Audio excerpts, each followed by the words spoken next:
بسم اللہ الرحمن الرحیم.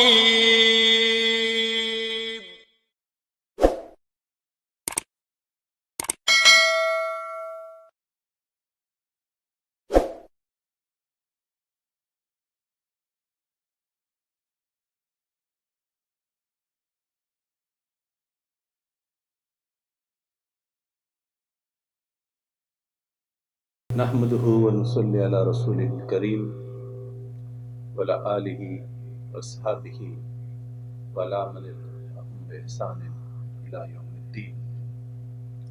أما بعد فأعوذ بالله من الشيطان الرجيم. بسم الله الرحمن الرحيم. اقترب للناس حسابهم وهم في غفلة معرضون. ما يأتيهم من ذكر من ربهم محدث إلا استمعوه وهم يلعبون. انتہائی قابل احترام سامعین کرام، خواتین و حضرات، نوجوان بچوں اور بچیوں، السلام علیکم ورحمۃ اللہ وبرکاتہ. ہم اللہ کے کرم، فضل اور احسان ہے کہ قرآن حکیم کے پارہ نمبر 17 جو 2 سورتوں پر مشتمل ہے، سورہ انبیاء اور سورہ حج کے تفسیری اہم مواقع اور نکات کا ذکر کریں گے، اس دعا کے ساتھ کہ اللہ تبارک و تعالی ہمیں قرآن حکیم سے استفادہ کرنے اور اپنی زندگیوں کو قرآن حکیم کے مطابق ڈالنے اور اس پورے معاشرے کو قرآن حکیم کے مطابق سنوارنے کی توفیق عطا فرمائے. سورہ انبیاء میں لفظ انبیاء اس سورت کا نام ہے، لیکن اس سورت کا لفظ یا اس سورت کا موضوع نہیں ہے، بلکہ اس سورت میں کئی سارے انبیاء کا ذکر ہے. اس لیے اس کثرت ذکر انبیاء کی وجہ سے اس سورت کا نام سورہ انبیاء رکھا گیا. سب سے پہلے یہ سورت انسانیت کو اپنے آخری حقیقی منزل کی یاد دہانی کراتا ہے، اور وہ منزل ہے موت کے بعد دوبارہ زندہ ہونے، اور پھر حساب و کتاب، انہیں میدان حشر اور نشر، اور اس کے بعد کسی کے بارے میں کامیابی کا اعلان یعنی جنت کا فیصلہ، اور کسی کے ناکامی کا اعلان یعنی اس کے بارے میں جہنم کا فیصلہ. قرآن حکیم عقید آخرت کو بار بار بیان ہی اس لیے کرتا ہے کہ انسانیت اس کے لیے تیاری کرے، اور اس کی تیاری کا طریقہ اس دنیا میں اپنی یہ محدود زندگی اس طرح گزارے کہ جس طرح وحی کے ذریعے رب العالمین نے اور رسول اکرم صلی اللہ علیہ وسلم نے ارشاد فرمایا. گویا عقید آخرت کا لامحالہ اور لازمی تعلق توحید اور رسالت سے ہے.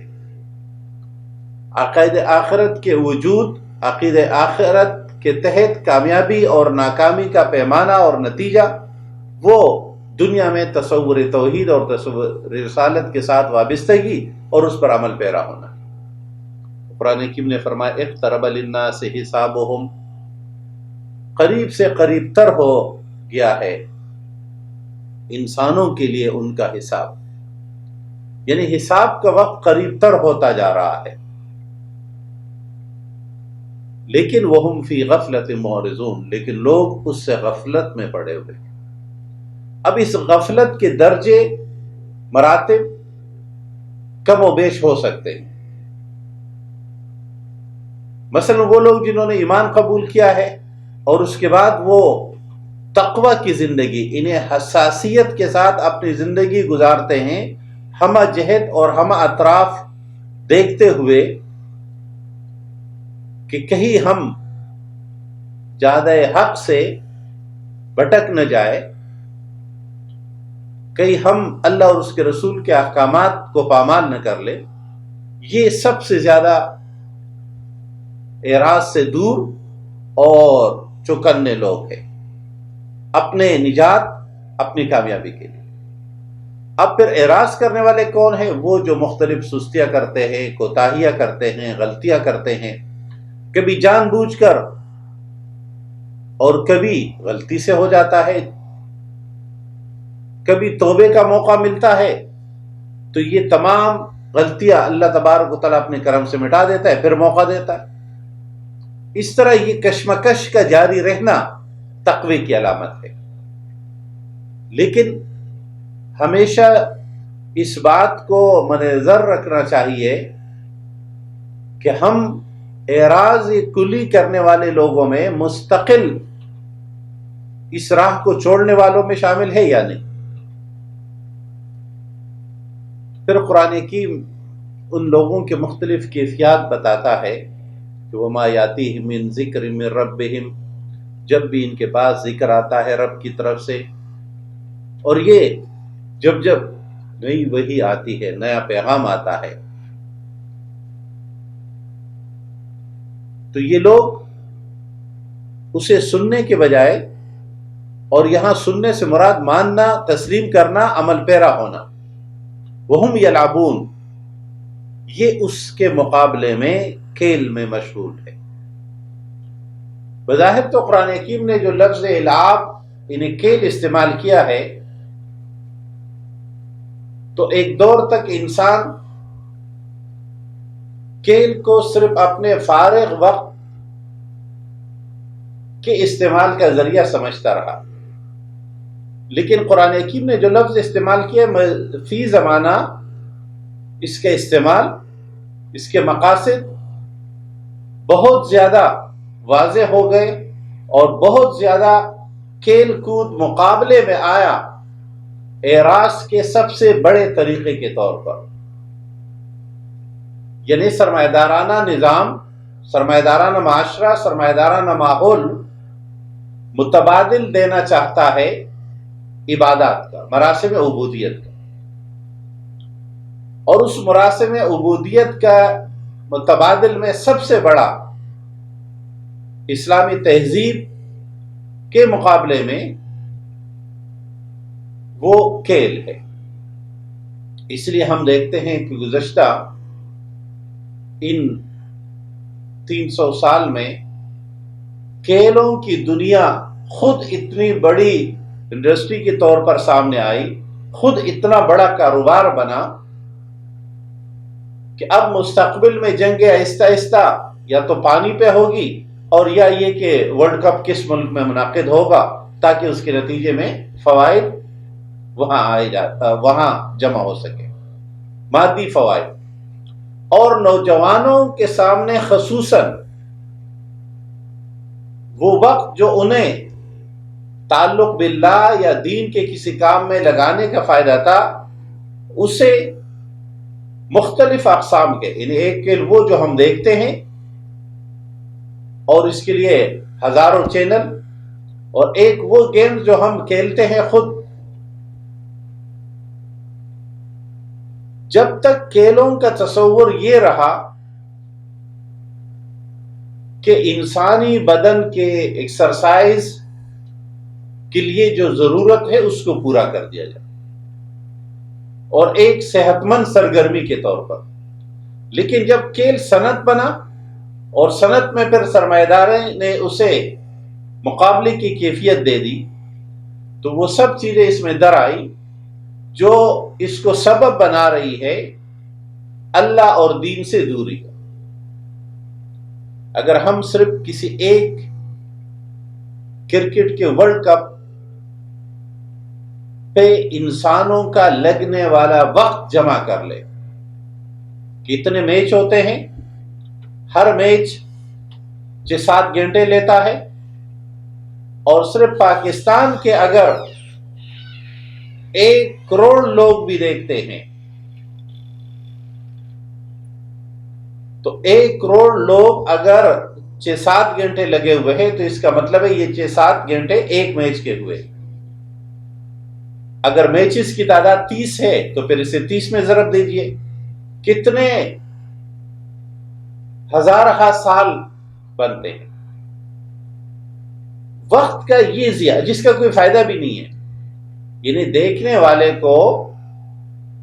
اور جب ہم درمیان میں اچھلتے ہیں، تالیاں بجاتے ہیں، تو علم نفسیات کے ہاں تو یہ نفسیاتی طور پر اب نارمل ہونے کی ایک درجہ ہے کہ انسان اچانک خوش ہو کر چیخنے لگ جائے.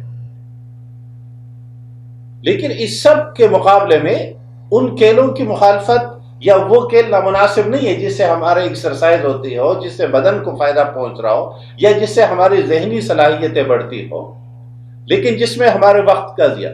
تو قرآن حکیم جب فرمایا وَهُمْ يَلْعَبُونَ، تو کھیل گویا اللہ سے دوری، دین کے مقابلے میں کچھ اور مصروفیات کی اہم تر ہونے کی علامت. پھر اس العاب کو بھی قرآن حکیم جب وحی کے مقابلے میں، عقید آخرت سے بے نیازی کے مقابلے میں، اور سب سے بڑی اہم بات یہ کہ جو وقت ہے یہ اللہ کی طرف سے امانت ہے. لہذا یہ جسم کی طرح، یہ صحت کی طرح، یہ وقت بھی نہ صرف یہ کہ یہ انرجی طاقت ہے، یہ پیسہ ہے، اس کی مادی اہمیت ہے، اسی طرح اس کی اخروی اہمیت بھی ہے. یہ جو ہم عمر کے بارے میں سوال کا ذکر کرتے رہتے ہیں کہ عمر کیسے گزاری، جیسے رسول اللہ صلی اللہ علیہ وسلم فرمایا قیامت کے دن پوچھا جائے گا ان عمر فیما افنا، کہ عمر کن چیزوں میں گزاری. تو اس میں یہ بھی شامل ہے. لیکن اس کا ایک اور پہلو ہے، دین کے مقابلے میں العاب صرف کھیل کود کا نام نہیں ہے، بلکہ لوگ دین کے مقابلے میں جو انتہائی عقل مندی اور دانشورانہ جستجو کرتے ہیں اور بڑے سکون کے ساتھ اپنے صلاحیتیں استعمال کرتے ہیں، اسے بھی قرآن حکیم کھیل کہتا ہے. اس لیے کہ کھیل کا لفظ چونکہ اس میں 2 مصنوعی مقابل ہوتے ہیں، یا ایک شخص تخیلاتی مقابل بناتا ہے جو اصل مقابل نہیں ہوتا، وہ ایک دوستانہ میچ کھیل رہے ہوتے ہیں. تو قرآن حکیم ان لوگوں کو جو مختلف اسکالرز کی صورت میں جمع ہو کر کوئی کونسل بناتے ہو، کوئی اجلاسز کرتے ہو سرمایہ دارانہ نظام کی تقویت کے لیے، اس کو بھی قرآن حکیم کھیل کہتا ہے کہ تم جیت نہیں سکتے. اس لیے قرآن حکیم نے ان لوگوں کے لیے کہا کہ اگر تم اسے اللہ کا کتاب، اللہ کا کلام اور وحی نہیں مانتے تو کوئی صورت لے آؤ، کوئی 10 صورتیں لے آؤ، کوئی سورہ عصر جتنا لے آؤ. فرمایا فَإِن لَمْ تَفْعَلُوا وَلَن تَفْعَلُوا، تم اگر نہیں کر سکے تو تم کبھی بھی نہیں کر سکو گے. تو کھیل ایک ایسا جس میں تم نے کبھی جیتنا ہی نہیں ہے، تو تمہاری یہ تمام سنجیدہ کاوشیں بھی بے معنی ہے.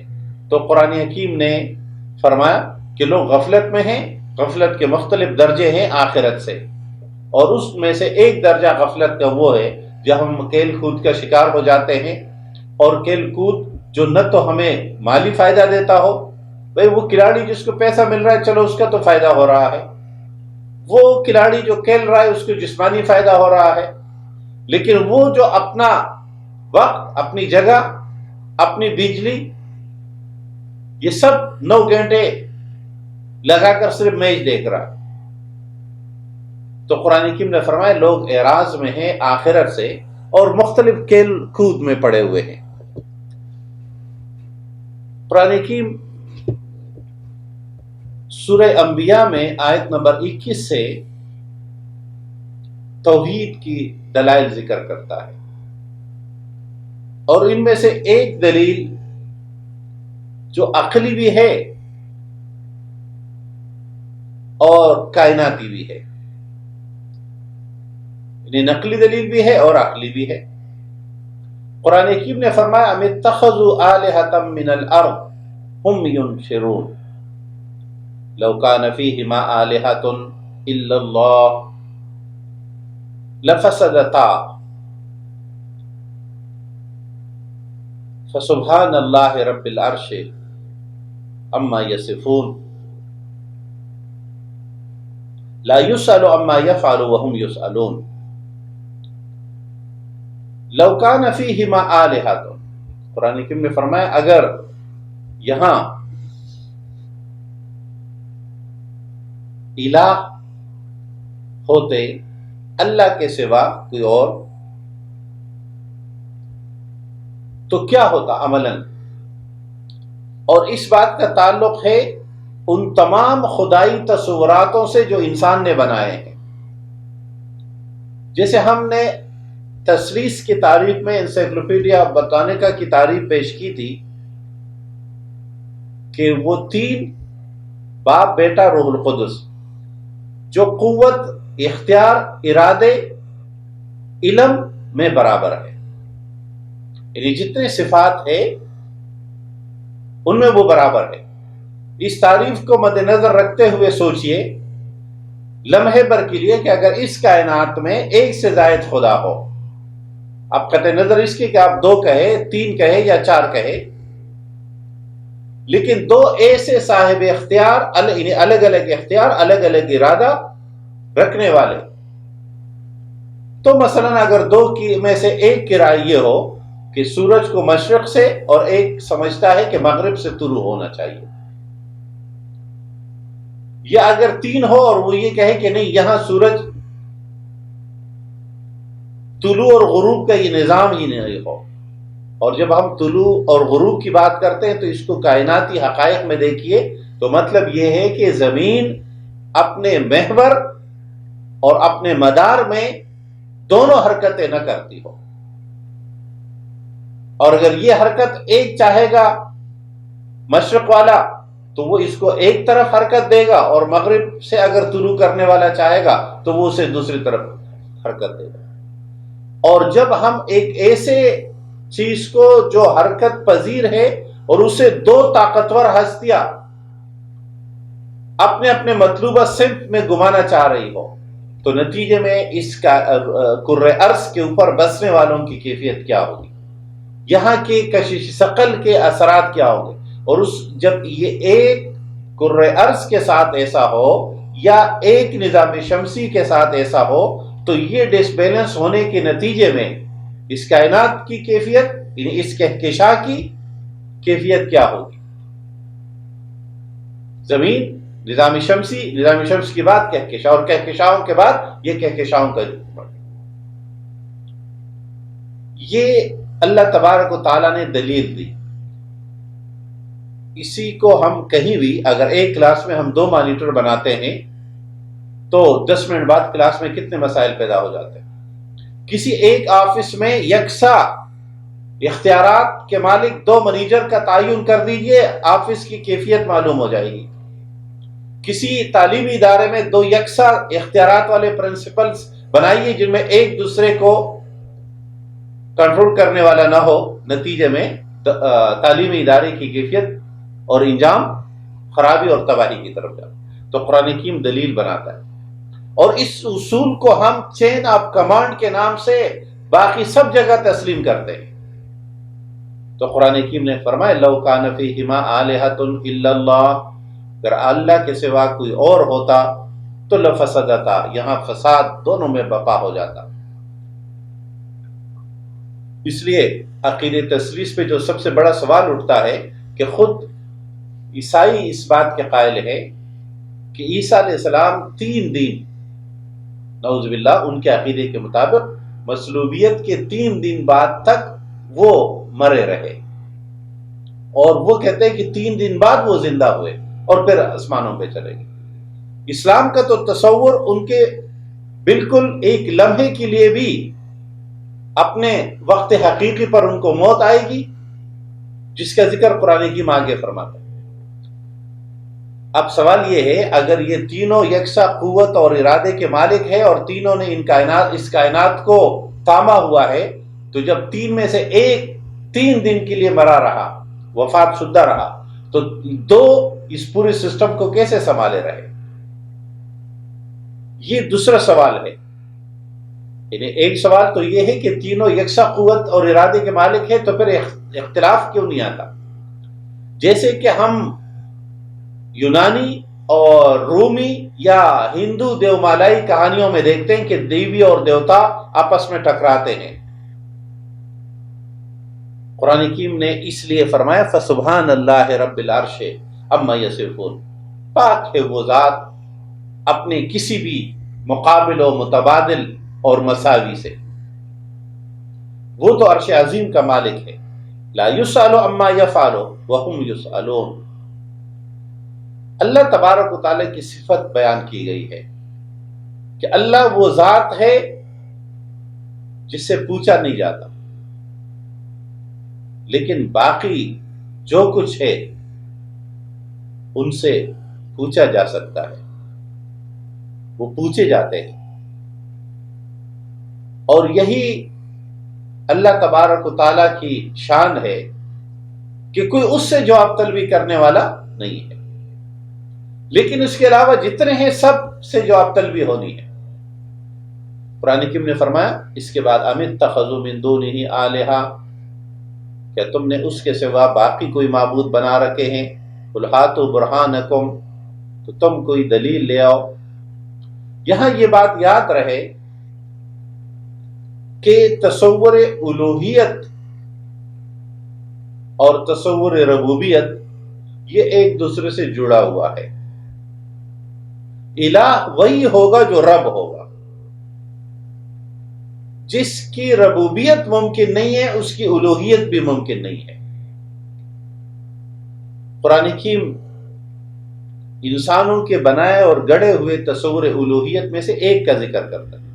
وَمَا أَرْسَلْنَا مِن قَبْلِكَ مِن رَسُولٍ إِلَّا نُوحِي إِلَيْهِ، ہم نے آپ سے پہلے، آیت نمبر 25 سورہ انبیاء، ہم نے آپ سے پہلے جتنے بھی رسول بھیجے سب کو ہم نے یہی وحی، یہی پیغام، یہی تعلیم، یہی سبق، یہی دعوت کہ انہ لا الہ الا انا فاعبدونی، میرے سوا، اللہ رب العالمین فرماتے ہیں میرے سوا کوئی معبود نہیں اور تم سب نے میری ہی عبادت کرنی. اور عبادت سے مراد عبادت کلی، مکمل عبادت، تھوڑی سی 1/2. اس لیے کہ عبادت میں اگر کسی اور کو شریک کر لیا تو عبادت اپنا وجود ثابت اور پورا رکھ ہی نہیں پاتا. یہ ممکن نہیں کہ آدھی عبادت اللہ کی ہو اور آدھی عبادت کسی اور کی یا اپنے خواہشات کی ہو. وَقَالُوا اتَّخَذَ الرَّحْمَنُ وَلَدًا سُبْحَانَهُ،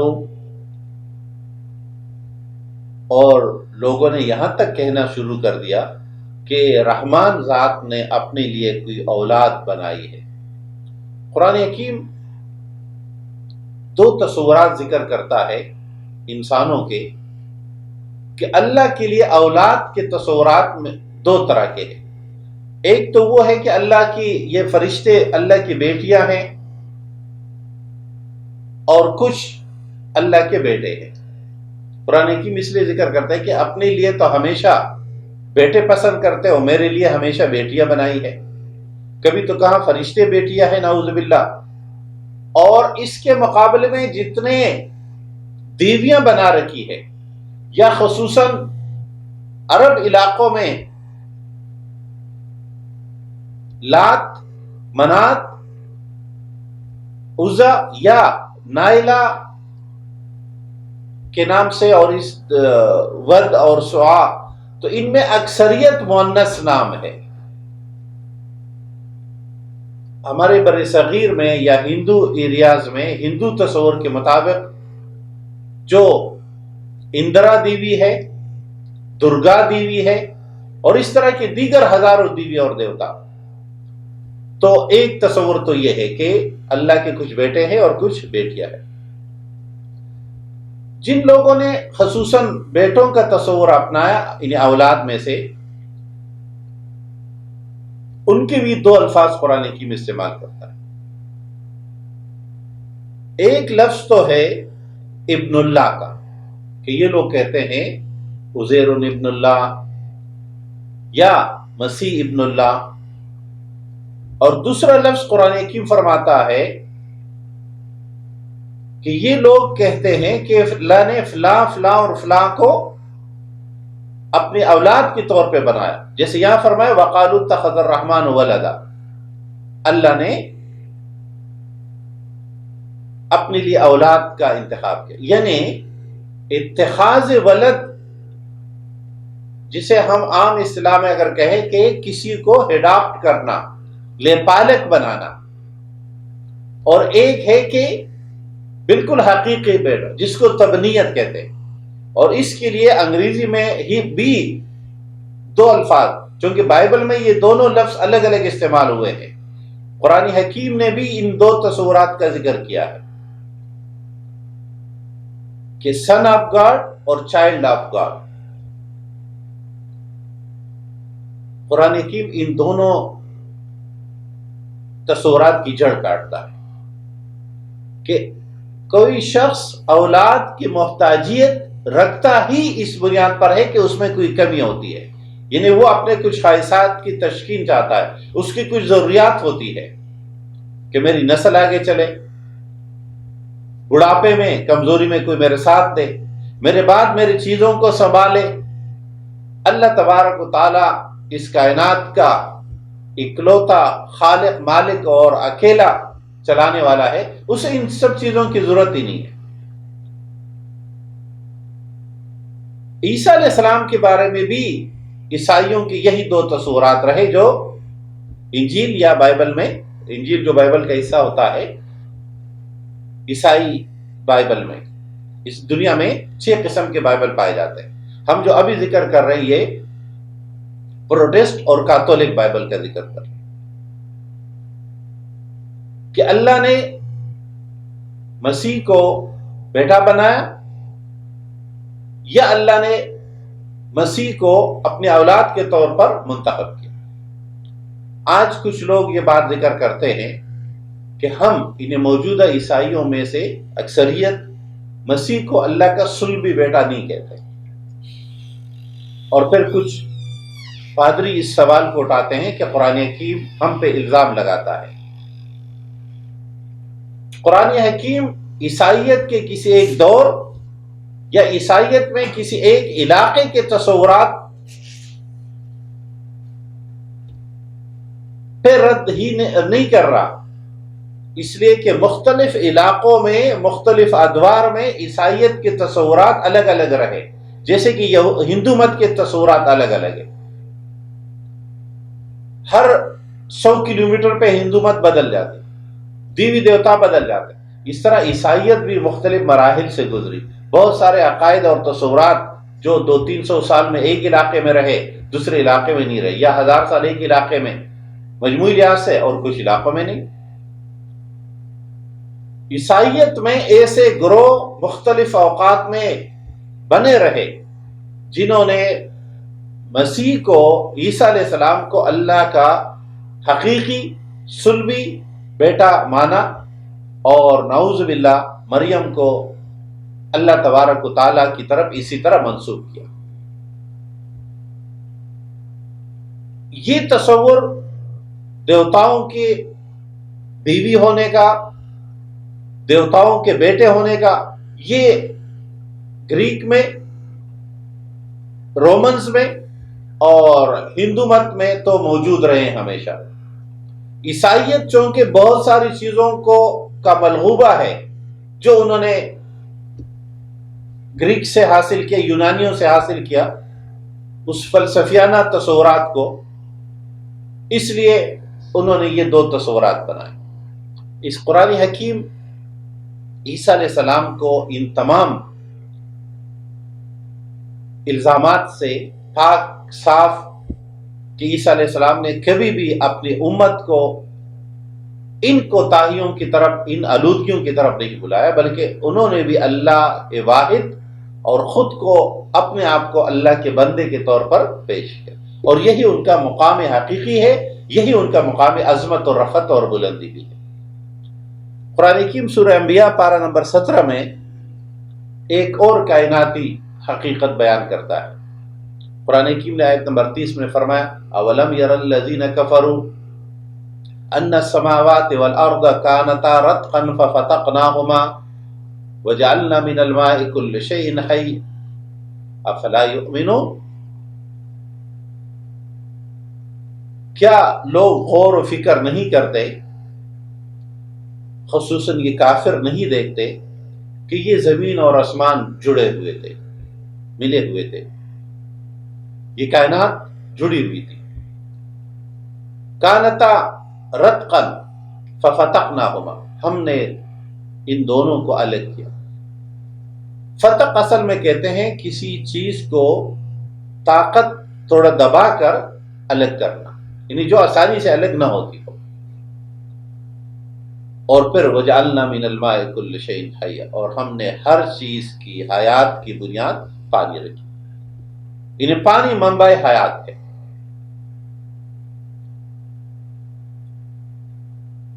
گزشتہ سالوں میں ایک نظریہ پیش کیا گیا جس کو انفجار کلی یا بڑا دھماکہ یا بگ بینگ کے نام سے یاد کیا جاتا ہے. اور اس تھیوری والوں نے کائنات کو کسی خالق اور مالک کی طرف، کسی کے فیصلے کی طرف منسوب کرنے کے بجائے یہ نظریہ پیش کیا کہ یہ تو خود بخود ایک دھماکہ ہو گیا تھا. یہ تمام تصورات خود بخود کے تھیوری کے نام سے معروف ہے، خود بخود کے نظریے والے جو سمجھتے ہیں کہ یہ سب کچھ خود بخود ہو رہا ہے. اس لیے گزشتہ دنوں میں جو کرونا کی وبا آئی تو اس پہ یہ سوال بہت اٹھا کہ جو لوگ، جو سائنسدان، جو ملحد اس بات کے قائل ہے کہ یہ سب کچھ خود بخود ہوتا ہے، تو یہ کرونا کا علاج خود بخود کیوں دریافت نہیں ہوا یا خود بخود نہیں ہوا، یا اس طرح کی باقی سب چیزیں. تو پھر کہتے نہیں، ہم آغاز میں خود بخود کے قائل ہیں. ایک دفعہ یہ سب کچھ خود بخود ہو گیا تو ایک دھماکہ ہو گیا اور اس کے نتیجے میں یہ ہوا. حالانکہ ہم اگر اس تصور کا جائزہ لیں کہ کہیں پر ایک دھماکہ ہو تو اس دھماکے کے نتیجے میں چیزیں بگڑ جاتی ہے. جیسے ہم دنیا میں جانتے ہیں لوگ مختلف دھماکے کرتے ہیں، کئی ایٹمی دھماکے ہوتے ہیں، کہیں پر کچھ بم گرائے جاتے ہیں چھوٹے اور بڑے، اور ہر دفعہ چیزیں بگڑ جاتی ہے. تو دھماکوں کی صورت میں تو چیزیں منتشر ہوتی ہے، بنتی نہیں ہے، بنتی نہیں ہے. یعنی یہ جو کائنات کا تانا بانا بنا ہوا ہے، پورا ایک نظام موجود ہے، اس کے لیے ہر چیز، ہر حرکت بر وقت ہونا ضروری ہے. اور اگر یہ حرکت بر وقت نہ ہوئی ہو تو پھر تو دھماکے کے نتیجے میں چیزیں بکھر جانا چاہیے. قرآن حکیم فرماتے ہیں اس کے نتیجے میں ہم نے آغاز کائنات کی تخلیق کے بارے میں قرآن حکیم جزوی مختلف اہم نکات ذکر کرتا ہے، کیونکہ قرآن حکیم کا موضوع سائنس نہیں ہے، بلکہ قرآن حکیم کا موضوع انسان کے لیے ہدایت کی کتاب ہے. یہ الگ بات ہے کہ اس ہدایت میں ایسی باتیں نفس الامر بنیادی اور حقیقی حقائق کی آ جاتی ہے جو ہر سمت علوم میں رہنمائی کا سبب بنتی. لیکن چونکہ سائنسی مشاہدے بدلتے رہتے ہیں، تھیوریز بدلتی رہتی ہے، کبھی غلط اور صحیح ثابت ہوتی رہتی ہے، اور قرآن حکیم حتمی بات ہے، اس لیے دونوں کا تقابل یا دونوں کا جائزہ یا قرآن کو سائنس کے ذریعے ثابت کرنے کی کوشش کوئی برابر یا فائدہ مند نہیں ہے. اس طرح دونوں کا تصادم بھی درست نہیں ہے. وَجَعَلْنَا مِنَ الْمَاءِ كُلِّ شَيْءٍ، اور جب یہ فرمایا کہ پانی ہی کی بنیاد پر، آج کی اس دنیا میں پانی کی جو اہمیت ہے، انسانوں کے غلط استعمال، غلط تقسیم یا ظلم کے اس نظام نے وہ پانی جس کی انسانی آبادی کے لیے ضروریات کافی تھی اور کافی ہے، لیکن انسانوں نے اپنی آبادی میں اور اپنی انتظامی لحاظ سے اپنے آپ کو مشکل میں ڈالا. پھر قرآن حکیم کائنات کی اور مثالیں ارشاد فرماتا ہے کہ ہم نے راستے بنائے تمہارے لیے، پہاڑ بنائے، اور تمہارے لیے آسمان ایک محفوظ چھت کے ٹھکانے کے طور پر۔ اور ہم جانتے ہیں یہ آسمان سے مراد، قرآن حکیم جب بھی آسمان کا ذکر فرماتا ہے یا زمین کا، تو یہ بات یاد رکھنی چاہیے کہ عربی کے ان دو الفاظ کی بنیادی معنی ہے ہمارے سر کے اوپر جو کچھ ہے، ما فوق رأسنا، یہ آسمان ہے۔ قرآن حکیم یہ تصور نہیں دیتا کہ آسمان تانبے، پیتل یا کرسٹل یا کس چیز کا بنا ہوا ہے یا وہ گیسوں کا مجموعہ ہے۔ اس بارے میں سائنس کے مختلف نظریات ہو سکتے۔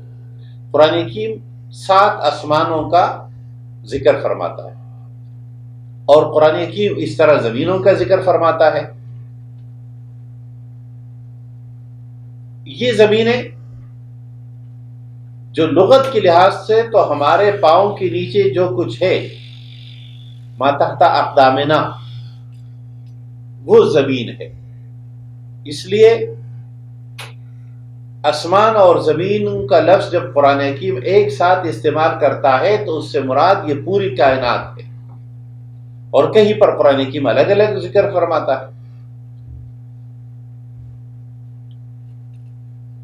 اب قرآن حکیم کائنات کی ان سب چیزوں کا ذکر کرنے کے بعد آیت نمبر 35 میں ارشاد فرماتا ہے، کل نفس ذائقۃ الموت، ہر نفس نے موت کے مرحلے سے گزرنا ہے۔ یہاں ذائقے کے لفظ سے مراد یہ تو نہیں ہے کہ موت کا کوئی کھٹا میٹھا ذائقہ ہوتا ہے، تلخ و شیرین ذائقہ ہوتا ہے، بلکہ یہاں مراد ہے مرحلے سے، اور نفس کا لفظ استعمال کیا ہے۔ ہر آنے والے نے یہاں سے جانا ہے، اس لیے قرآن حکیم عالم کا ذکر فرماتے، اللہ رب العالمین ہے، اور عالم کہتے ہی ہر اس چیز کو ہے جس کی ابتدا ہو، جو نوپید ہو، جو حادث ہو، یعنی جس کی کریشن ہوئی ہو، جس کو کبھی بنایا گیا ہو۔ یعنی اللہ تبارک و تعالیٰ کے ذات کے علاوہ جو کچھ ہے وہ عالم ہے، ان کی ابتدا ہے اور ان کی انتہا بھی ہے۔ تو اس لیے فرمایا کل نفس ذائقۃ الموت، اللہ کے علاوہ جو کچھ ہے،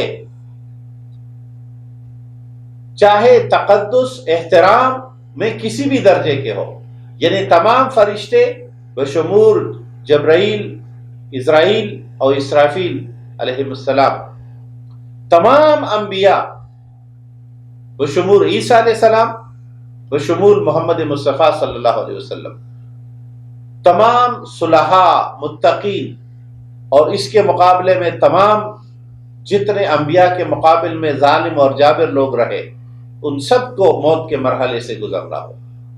اور یہ موت کا تصور در حقیقت یاد دہانی ہے۔ رسول اللہ صلی اللہ علیہ وسلم نے فرمایا موت کو یاد رکھو، حازم اللذات، وہ لذتوں کو ختم کرنے والی ہے۔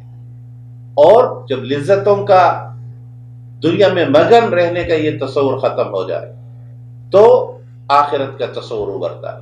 اس لیے رسول اکرم صلی اللہ علیہ وسلم ہمیشہ قبر کے موقع پر زیادہ لوگوں کو تنبیہ کرتے تھے اور فرماتے تھے کہ یہ قبر ہے، اور سب سے بڑی واعظ، سب سے بڑی نصیحت کرنے والی قبر ہے، جس کے طرف ہم روزانہ یا دوسرے دن قبرستان سے گزرتے ہیں، اور یہ معلوم ہوتا ہے کہ ہمارا فلاں فلاں رشتہ دار، دوست، ساتھی اس فلاں قبرستان میں موجود ہے، لیکن ہم سمجھتے یہ چلے گئے اور ہم اپنی مرضی سے جب چاہیں گے جائیں گے۔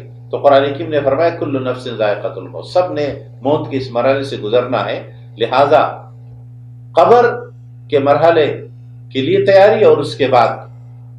اس لیے آپ سے فرمایا قبر روضۃ من ریاض الجنہ، یہ جنت کے باغات میں سے ایک باغ بھی بن سکتا ہے، اور جہنم کے مشکل اور تکلیف دہ گڑھوں میں سے ایک گڑھا بھی ہو سکتا ہے۔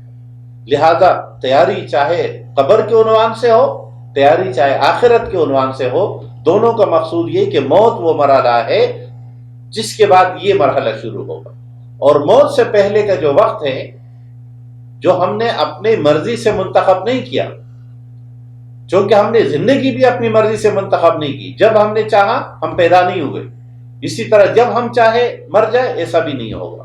تو نہ زندگی ہمارے اختیار اور نہ موت کا فیصلہ ہمارے اختیار میں. قرآن کریم نے فرمایا ہاں اس دوران ہم تمہیں آزماتے رہیں گے، لہٰذا ان آزمائشوں میں پورے اترو گے. اور آزمائش کیا ہے کہ ہر مرحلے میں اللہ کی طرف پلٹنا، اللہ کی طرف واپسی اختیار کرنا، اللہ کی دین کی طرف آنا. یہ لمحہ بلمحہ مرحلہ بمرحلہ زیادہ ہے یا دوری زیادہ ہے. قرآن حکیم سورہ انبیاء 17ویں پارے میں آیت نمبر 47 میں ارشاد فرماتا ہے وَنَضَعُ الْمَوَازِينَ الْقِسْطَ لِيَوْمِ الْقِيَامَةِ فَلَا تُظْلَمُ نَفْسٌ شَيْئًا وَإِنْ كَانَ مِثْقَالَ حَبَّةٍ مِّنْ خَرْدَلٍ أَتَيْنَا بِهَا وَكَفَىٰ بِنَا حَاسِبِينَ.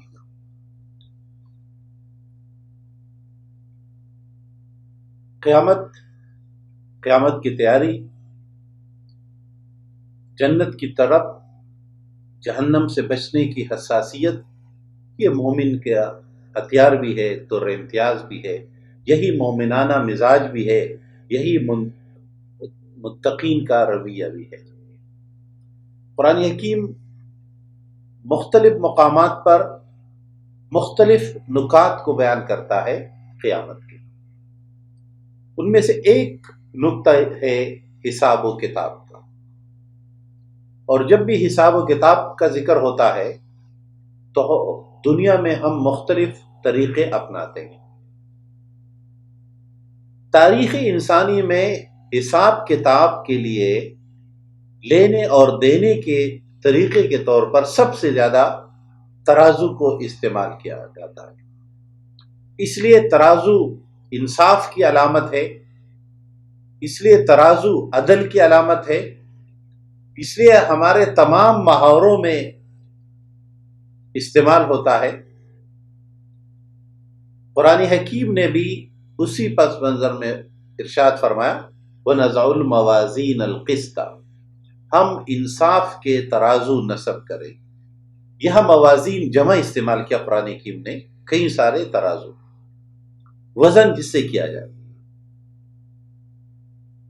ہمارے مفسرین نے، محدثین نے کمال درجے کی نکتہ دانی یہاں فرمائی ہے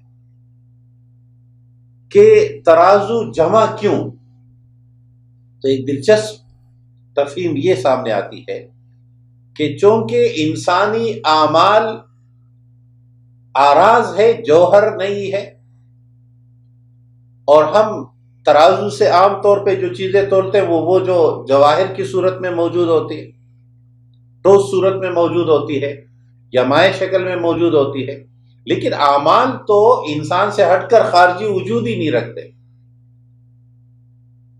تو ہمارے مفسرین نے اس کی جتنی تطبیقات ذکر کی ہے وہ ہماری رہنمائی کے لیے بڑی معنی خیز ہے.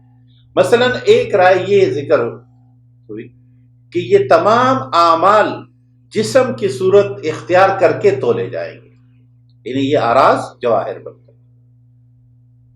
دوسری رائے یہ ہے کہ عمل نہیں، صاحب اعمال کو تولا جائے گا، اور یہ رائے بھی ہماری رہنمائی کر دی. تیسری رائے یہ کہ تمام اعمال چونکہ الگ الگ طرح کے ہوتے ہیں، جس طرح اس دنیا میں ہمارے ترازو اور پیمانے الگ الگ ہوتے ہیں، کچھ چیزوں کو ہم ترمامیٹر سے ناپتے ہیں، کچھ کو ہم الیکٹرانک ترازو سے ناپتے ہیں، کچھ کو ہم بانٹ والے ترازو سے ناپتے ہیں. تو فرمایا موازین الگ الگ ہوں گے جس سے حساب کتاب کی آسانی ہوگی.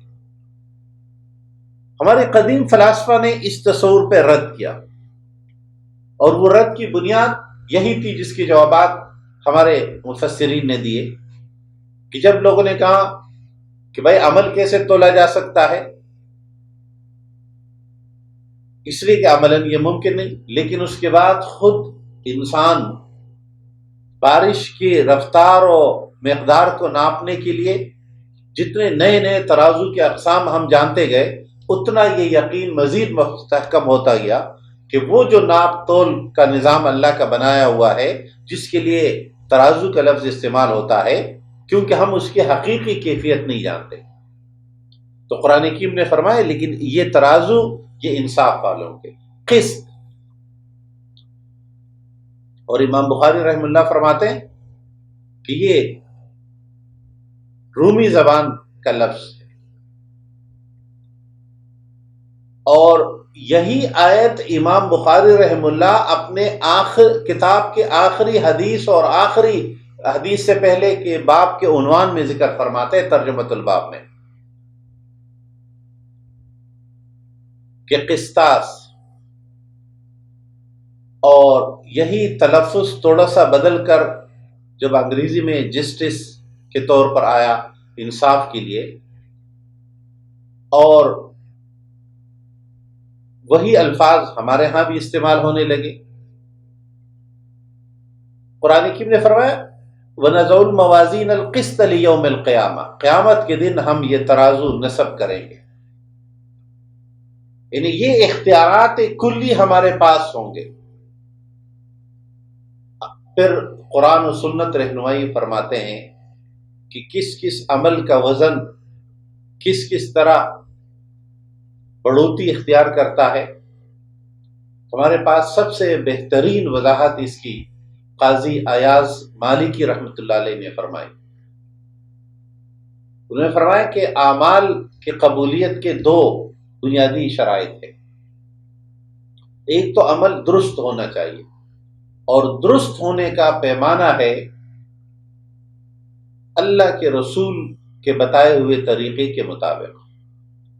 کوئی بھی عمل خود سے نیکی کا درجہ نہیں پا سکتا، کوئی بھی عمل خود نیکی نہیں ہوتا جب تک کہ یہ ثابت نہ ہو، جب تک یہ معلوم نہ کرایا جائے کہ نبی کریم صلی اللہ علیہ وسلم نے اس کو نیک سمجھا، نیک بتایا اور نیک باور کرایا یا نہیں. یہی بنیادی فرق ہے عبادات کے لیے بھی. کوئی چیز خود عبادت کا درجہ نہیں اختیار کر پاتی کہ میں خود سے کوئی عمل بنا لوں. یہی بنیادی فرق رہا ہندو مت کے ان تصورات میں کہ کوئی شخص پوری زندگی 10 سال سے ہاتھ اٹھائے کڑا ہے، کوئی پاؤں اٹھائے کڑا ہے، اور مولانا مودودی رحمہ اللہ نے ان تمام بہت سارے سینٹس کا ذکر کیا ہے جو منو وزنی زنجیریں ڈال کر کسی غار میں کسی کیچڑ میں پڑے رہتے تھے اور اسے عبادت تصور کرتے. یہ جو ریاضت بدنی کا تصور ہے کہ اپنے بدن کو تکلیف دے کر اللہ کا قرب حاصل کیا جائے، اور اس کے لیے اسلام کا تصور عبادت نہیں ہے. اسلام کے عبادات اور نیکیوں کے معلوم اور معروف طریقے ہیں. اس کے علاوہ جو بھی ترقی ہوگا کہ کوئی شخص ایک شاخ پہ الٹا لٹکتا رہے 10 سال 5 سال، یہاں تک کہ اس کے بدن کے اعصابی سخت ہو جائے اور یہ سمجھتا رہے کہ میں نیکی کر رہا ہوں، اس سے رسول اکرم صلی اللہ علیہ وسلم نے منع کیا. تو قرآن حکیم نے جب فرمایا کہ یہ تولے جائیں گے قیامت کے دن، تو اس میں وہی اعمال تولے جائیں گے جو گارنٹی رکھتے ہو، جو سرٹیفائڈ ہو محمد مصطفیٰ صلی اللہ علیہ وسلم. تو قاضی ایاز مالکی رحمہ اللہ نے فرمایا عمل کی قبولیت کی پہلی شرط یہ کہ وہ درست ہو. لیکن یہ بات صرف اعمال صالحہ کی اس درجے تک نہیں ہے، بلکہ عقائد اور نظریات میں بھی ایسا ہے. رسول اکرم صلی اللہ علیہ وسلم نے جو پورا تصور عملی شکل میں دین قائم کر کے دیا، دین کو اسی طرح قائم رکھ کر دین کے تحت زندگی گزارنا جو مطلوب و مقصود ہے نظام مصطفیٰ صلی اللہ علیہ وسلم کا. اس کا نام چاہے نظام مصطفیٰ رکھے، یا اس کا نام اقامت دین رکھے، یا اس کا نام اسلامی ریاست رکھے، یا اس کا نام حکومت الہیہ رکھے، بات تو یہ ہے کہ انبیاء کے بتائے ہوئے طریقے ہی درست ہیں. قاضی ایاز مالکی رحمۃ اللہ علیہ فرماتے ہیں کہ عمل درست تو ہو جائے گا سنت سے سرٹیفائڈ ہونے کی بنیاد پر، لیکن یہ اعمال یکساں وقت یا یکساں طرح سے سب مسلمان سب مومن سر انجام دیتے ہیں. یعنی ہم سب جو وضو کرتے ہیں، نماز پڑھتے ہیں، روزہ رکھتے ہیں یا حج کرتے ہیں، ہمارے فرائض، سنن اور واجبات وہی ہے، عددن بھی کیفیتن بھی. انہیں کوئی شخص اپنی نماز میں کسی ایک یا دو فرض کا اضافہ نہیں کر سکتا. اور یہ اب نماز کے اندر ہم عموماً یہ سمجھتے ہیں کہ کوئی غلط کام ہوگا، کوئی غلطی ہو جائے گی تو نماز خراب ہو جائے گی، اور یہ غلطی یہ ہوگی کہ ہم ادھر ادھر دیکھ لیں یا وضو ٹوٹ جائے. حالانکہ ہم یہ بھی سمجھتے ہیں کہ اگر اپنی نماز کے اندر ایک رکعت میں ایک رکوع کے بجائے ہم دو رکوع کر لیں، دو سجدوں کے بجائے 4 سجدے کر لیں، تو دنیا میں ہم اصول مانتے ہیں کہ جتنا گڑ بڑھائیں گے شربت اتنا ہی زیادہ میٹھا ہوگا. یہاں نماز کے اندر ہم نے اضافہ کیا ہے نیکی کا، اچائی کا، جو سجدے کی شکل میں ہے، جو رکوع کی شکل میں ہے. لیکن ہم میں سے کوئی شخص یہ نہیں مانتا کہ اگر کوئی نماز میں ایک رکعت میں 2 رکوع کر لے یا 2 کے بجائے 4 سجدے کر لے تو اس کی نماز ہو جائے گی، بلکہ سب اس پر متفق ہے کہ نماز نہیں ہوگی. یعنی اضافہ ہم نے اچائی اور نیکی کا کیا ہے. اور یہ قرآن حکیم بھی نہیں بتاتا کہ آپ 1 رکوع کریں یا 2 رکوع کریں، بلکہ یہ سنت نبوی صلی اللہ علیہ وسلم نے متعین کی ہے. تو جب سرٹیفائیڈ نہیں ہے رکوع بھی سجدہ بھی، 1 سے زیادہ رکوع اور 2 سے زیادہ سجدے ایک رکعت میں، تو جو یہ اضافہ کرے گا اس کی نماز ہی نہیں ہوگی. یہ ہے مقام اور حیثیت اور مرتبہ اور ایمان کے تعلق جو محمد مصطفیٰ صلی اللہ علیہ وسلم سے ہم سب کا. لیکن اس سے اگلا مرحلہ کہ ہم مسلمان معاشرے کی بدقسمتی یہ ہے کہ ہم عبادات یعنی مسجد کے اندر تک، یعنی مسجد میں ہم رسول اکرم صلی اللہ علیہ وسلم کو جو مقام دیتے ہیں، ہم بازار میں یہ مقام، یہ مرتبہ آپ صلی اللہ علیہ وسلم کو دے. ہم پارلیمنٹ کے اندر بھی آپ صلی اللہ علیہ وسلم کو اسی طرح ہادی، رہبر اور رہنما تسلیم کرے جس طرح آپ کے بتائے ہوئے طریقے کو ہم مسجد میں اپلائی کرتے ہیں، اس طرح بازار میں، تجارت میں، خاندان میں، پارلیمنٹ کے اندر قانون سازی میں آپ صلی اللہ علیہ وسلم کے بتائے ہوئے طریقوں کو اسی طرح اختیار کرنا. یہ ہے قیامت کے دن اعمال کے وزن ہونے کا. یعنی وزن تو ہر عمل کا ہوگا، جو پارلیمنٹ کے اندر جو کچھ کر رہا ہے، جو دفتر کے اندر اپنے ٹیبل کے اوپر اور اندر ٹیبل جو کچھ طے کر رہا ہے وہ سب بھی وزن ہوں گے. ہم جو ووٹ دیتے ہیں اس کا بھی وزن ہوگا، اس لیے کہ یہ ہمارا عمل ہے. ہم یہ رائے کس بنیاد پر دیتے ہیں اس کو بھی سرٹیفائیڈ کرنا پڑے گا، کیونکہ رسول اکرم صلی اللہ علیہ وسلم نے کسی کو رائے دینے کے بارے میں کیا احکامات ارشاد فرمائے اور میرے یہ عمل اس کے مطابق ہے یا نہیں. یعنی جو گواہیاں ہم باقی جگہ دیتے ہیں اور قرآن نے، سنت نے درست اور صحیح گواہی دینے کا حکم دیا ہے اور اس کی باز پرس ہوگی، اسی طرح ان تمام اعمال کی بھی ہوگی. تو اعمال درست ان 2 بنیادوں پر ہوتے ہیں. اب مرحلہ آیا کہ وزن کیسے پیدا ہوگا. تو قاضی عیاض مالکی رحمۃ اللہ علیہ نے فرمایا کہ وزن اخلاص کی بنیاد پر پیدا ہوتا ہے. اور ہم پہلے ذکر کر چکے ہیں کہ اسلام کا مرکزی تصور خیر ہی اخلاص ہے، جو کسی بھی صورت میں کوئی کمی بیشی قبول نہیں کرتا. اور اس لیے اللہ تبارک و تعالی کے اپنے الفاظ اور شیطان کے مکالمے میں یہ الفاظ منتقل ہوئے کہ اللہ کے مخلص بندے نجات پائیں. اور اخلاص بڑھوتی کرتا ہے، اخلاص کا وزن گھٹتا بڑھتا ہے. لہذا اپنے دلوں کو جانچنے اور ٹٹولنے کی ضرورت ہے کہ ہو سکتا ہے ہمارا عمرہ 1 ہو اور کسی کے عمرے 10-15 ہو، کسی کے حج زیادہ ہوں گے، کسی کے کم ہوں گے، کسی کی نماز 1 نماز اور کسی کی 1000 نماز کا وزن قیامت کے دن 1 ہو.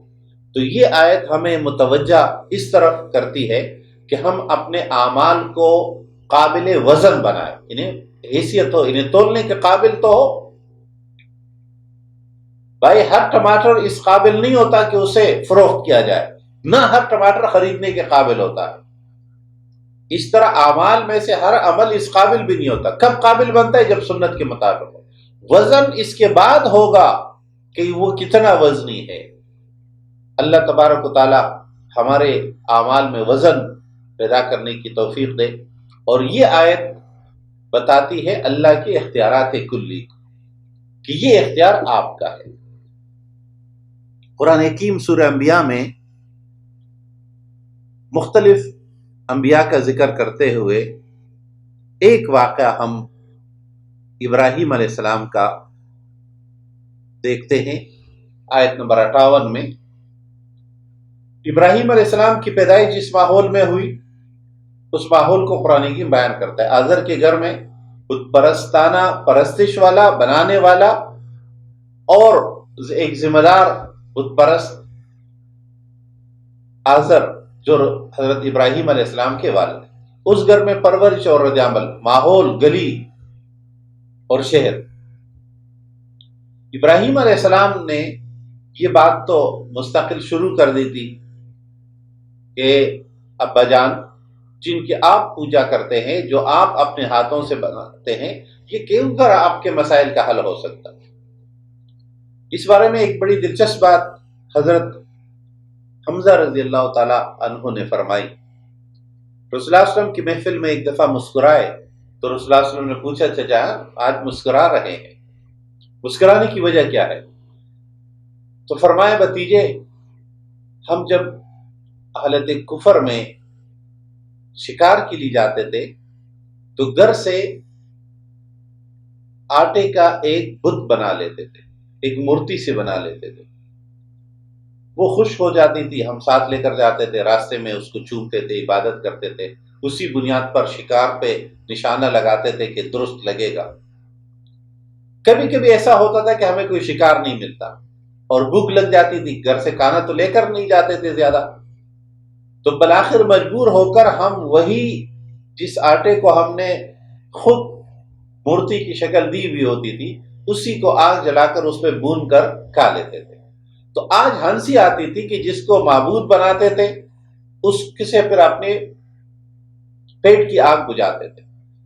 تو دراصل ابراہیم علیہ السلام اسی کو واضح کر رہے ہیں کہ یہ جو بت ہے یہ تمہارے لوگوں کے بنائے ہوئے ہیں۔ اب یقیناً آج کی طرح اس وقت بھی کئی سارے بت تھے، مختلف قبیلوں کے، مختلف خاندانوں کے، اور گھروں کے اندر تک مندر بنے ہوئے ہوتے ہیں۔ اس وقت بھی یہی تصور تھا، آج بھی ہندو معاشرے میں ایسا ہے۔ بدقسمتی یہ ہوئی کہ ہم اپنے اپنے گھروں میں مسجد نہیں بنا سکے۔ تہذیبی لحاظ سے، معاشرتی لحاظ سے ہندوانہ معاشرے میں صرف مختلف علاقوں میں، جگہوں میں مندر نہیں ہوتے، بلکہ وہ اپنے ہر گھر کے اندر، صحن میں یا اپنے کمرے کے کونے میں مندر بنا، اور یہ تربیت یا سر انداز ہوتی ہے بچوں پر بچپن ہی سے۔ اس لیے رسول اکرم صلی اللہ علیہ وسلم کی سنت جو کئی صحابہ نے اختیار کی اور متعدد احادیث مبارکہ، واقعات مبارکہ صلی اللہ علیہ وسلم ہے کہ رسول اکرم صلی اللہ علیہ وسلم فلاں گھر میں فلاں صحابی لے گئے، وہاں آپ صلی اللہ علیہ وسلم ایک جگہ نماز پڑھتے تھے اور اس کو گھر کے لیے مستقل مسجد، اس مسجد کی معاملہ ایسا نہیں ہوگا کہ اس کو کسی اور کام میں استعمال نہیں کیا جا سکتا، یہاں بیٹھا جا سکتا ہے، یہاں تلاوت ہو سکتی ہے، یہاں مرد اپنے نوافل اور سنت ادا کر سکتے ہیں، خواتین اپنے فرض نماز ادا کر سکتے ہیں، اور جب کوئی اور نیکی گھر کا کوئی کام بھی یہاں بیٹھ کے کیا جا سکتا ہے۔ یعنی اس کا حکم وقف مسجد کی طرح تو نہیں ہوگی کہ محلے کے سب لوگ مرد یہاں کر نماز پڑھیں۔ اس لیے ہمارے تہذیبی اور کلچر لحاظ سے جب بیٹی کو گھر سے رخصت کیا جاتا تھا، بہت سارے اور چیزوں کی طرح ایک لکڑی کا جائے نماز، یعنی نماز کا ایک تختہ بھی ساتھ ہوتا تھا، اس کو خوبصورت بناتے تھے۔ اس میں علامت یہ ہوتی تھی کہ ہر گھر میں ایک مسجد کا تصور موجود ہوتا۔ اور یہ تربیت میں بچپن ہی سے بچوں پہ اثر انداز ہوتا ہے۔ تو اس سنت کو دوبارہ زندہ کرنے کی ضرورت ہے۔ امام بخاری نے جو ایک واقعہ ذکر کیا ہے کہ رسول اللہ صلی اللہ علیہ وسلم جس گھر میں نماز پڑھانے گئے اور ان کی درخواست تھی، تو اس گھر میں آپ صلی اللہ علیہ وسلم نے جس جائے نماز، جس چٹائی پہ نماز پڑھائی، وہ پڑھے پڑھے بوسیدہ ہونے کی وجہ سے کالی پڑ گئی تھی اور سخت بھی تھی۔ تو پہلے اس کو پلا کر اس پہ پانی کی چینٹیں ماری گئی، تھوڑے سے نرم ہونے کے بعد اس کو بچھایا گیا، اور رسول اللہ صلی اللہ علیہ وسلم آگے ہوئے، مرد ان کے پیچھے، اور گھر کی خواتین نے تیسری صف میں ان کے پیچھے نماز ادا کی۔ اور یہ رسول اللہ صلی اللہ علیہ وسلم نے فرمایا کہ یہ آپ کی مسجد ہے۔ یہ گھروں کے اندر اس طرح کے مساجد کا تصور ہمارے خاندانی کو دین سے جوڑنے کا ذریعہ اور ہمارا ایک پہچان، شناخت اور تر امتیاز بھی ہوگا۔ تو اس کے لیے عملاً کوشش کرنی چاہیے۔ گھروں میں مسئلہ اس کا یہ ہوتا ہے کہ لوگ پریشان اس پہ ہوتے ہیں کہ اچھا یہ تو پاک جگہ ہے تو لہٰذا ہم یہاں کوئی اور کام کریں گے، جیسے کہ مسجد میں ہم نہیں کرتے تو یہاں بھی نہیں کرنا چاہیے۔ شریعت نے ایسی کوئی پابندی نہیں لگائی۔ وہاں بیٹھ کر سبزی کاٹی جا سکتی ہے، وہاں بیٹھ کر استری ہو سکتا ہے، اس طرح کے گھر کے باقی کام وہاں بیٹھ کر ہو سکتے ہیں۔ نماز کے وقت وہاں نماز پڑھ لے، تلاوت کہیں بیٹھ کے کرنی ہے تو وہاں بیٹھ کر کرے، لیکن اس جگہ کو اگر مستقل صاف ستھرا رکھے تو یہ اور زیادہ بہتر ہے۔ گھر میں گھر جیسے باقی گھر کو ہم صاف ستھرا رکھتے۔ تو ابراہیم علیہ السلام نے اس ماحول میں جب بتوں کی مخالفت کی تو لوگوں کا رد عمل بھی آیا، لیکن یہ بات واضح ہونے کے لیے کہ بت ایک دفعہ یہ بات 2 کی طرح واضح ہونی چاہیے۔ تو ابراہیم علیہ السلام جب لوگ اپنے عید منانے کے لیے باہر گئے تھے تو ابراہیم علیہ السلام ان کے بت خانے میں گئے اور جو بت تھے ان کو توڑ ڈالا، مختلف جگہ سے۔ اور جو بڑا والا تھا اپنا کلاڑا یا اپنا ہتھیار یا اپنا ہتھوڑا اس کے گلے میں لٹکا کر آ گئے۔ جب لوگ واپس آئے تو ایک دوسرے سے پوچھنے لگے ہمارے خداؤں کا یہ حشر کس نے کی؟ من فعل بآلہتنا۔ تو لوگوں نے کہا کہ یہاں ایک نوجوان ہے